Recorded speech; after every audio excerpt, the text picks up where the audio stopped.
you all? I hope you're doing good. I'm coming to you today with a little bit of a different format. So here's the thing. I'm on my period, and because during this time of the month I have a different energy, I figured I would put this different energy, this very grounded, quiet and calm energy to good use, and that I would be telling stories as a proper storyteller does. And so this story is very special to me because it's coming from a dream that I had over a decade ago. And I haven't really touched it since, just here and there, because I have about 9 stories already going on. But this one is, it's very special. I definitely want to take it somewhere, and it will be finished eventually. But I figured I would let you in, every time around this time of the month when it comes, I would read a part of the story. And when I reach the point where I've no longer have any text for me to read to you, I will write the sequel. I will keep writing. So this way, it's a win-win situation because you discover the story and I get to keep on writing it as well. So I hope you will enjoy it. I certainly did enjoy making this. It's reminding me of my drama years when I was on stage. I still have to find the voices for all the characters, but I'll find my footing. I'll get there eventually. So be merciful. And some of you may wonder, don't you care that the whole world, meaning the 30 people on this channel, know that you have your period at this time specifically? And the answer is no, because if you must know, actually, when a woman has her period, this is where she's the mightiest. This is where her magic happens. It's a very specific time, ladies, when you have your period. I know many of us suffer, or you suffer from this. I suffered in the past myself because of my periods. But anyway, this is not a video about periods. If you want a video about periods, I would be happy to do so. I have no taboos, so if you want me to talk about my experience and if you want to share yours, we could definitely set that up. Just let me know in the comments if you want a video about periods and I'll make it happen. You're welcome. In the meantime, I hope you will enjoy this new format, and I see you in the next video. Bye.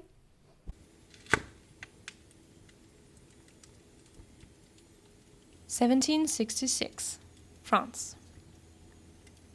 A noble palace in Paris holds a secret. This secret has its roots in the Tower of Babel era. Of course, very few people really know about it, not even the Pope or any king.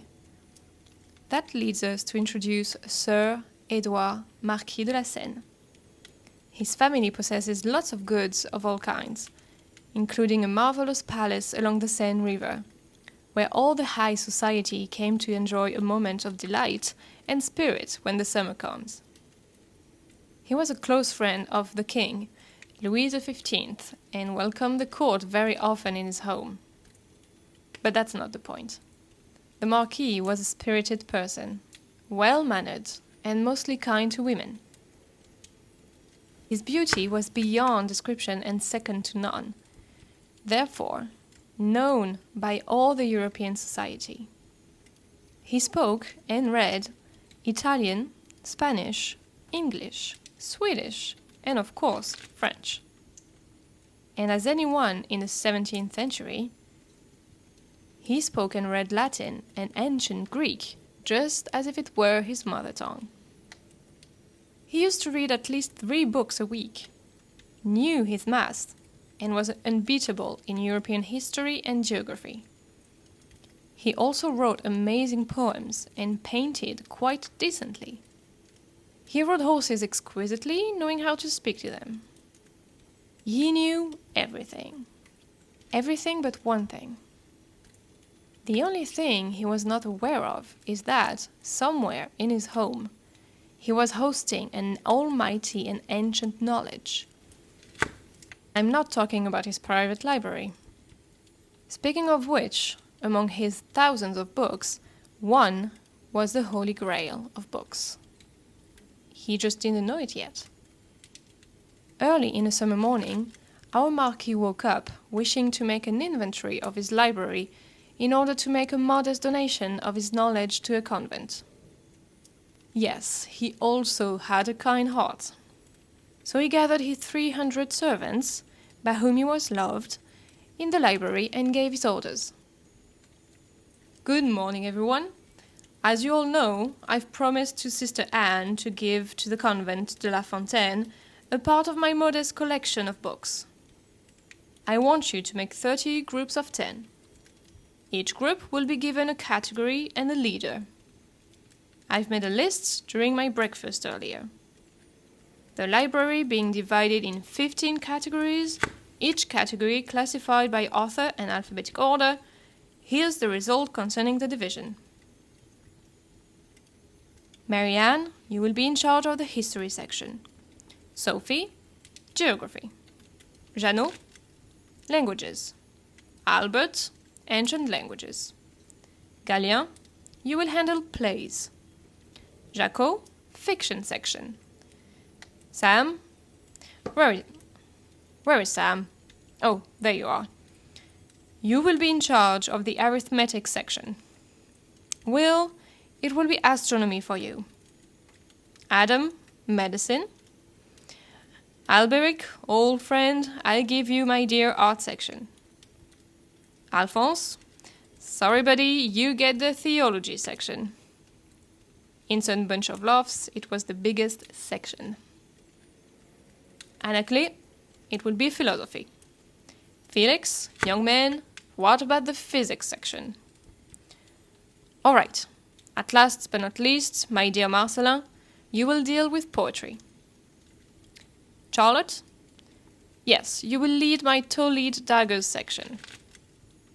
I let you choose your team. I've got an errand to run. When your work is done, send Bibelot to me so I can start my part of the job, selecting books to give. I'll be at the Burgundy Hotel. He had barely left the room, everyone got on the move, and soon the library became a proper hive. A few hours later, Sir Edouard was back in his house to proceed to the sorting, during which he realized that there were some books he'd never seen.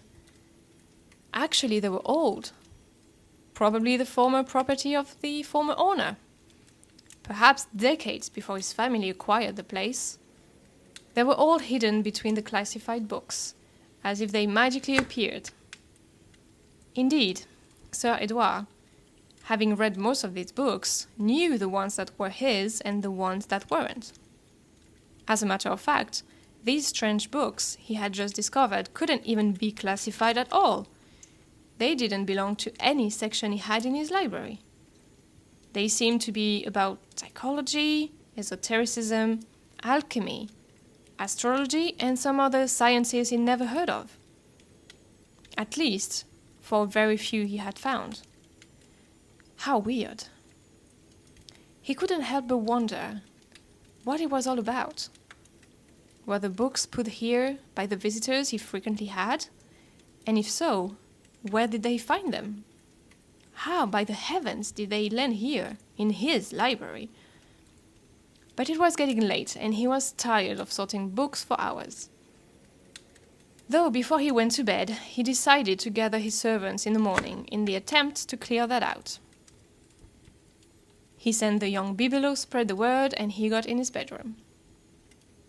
7 o'clock next morning. All gathered in the library as planned, the servants were all waiting quietly for their master to arrive. 30 minutes later, he still wasn't there.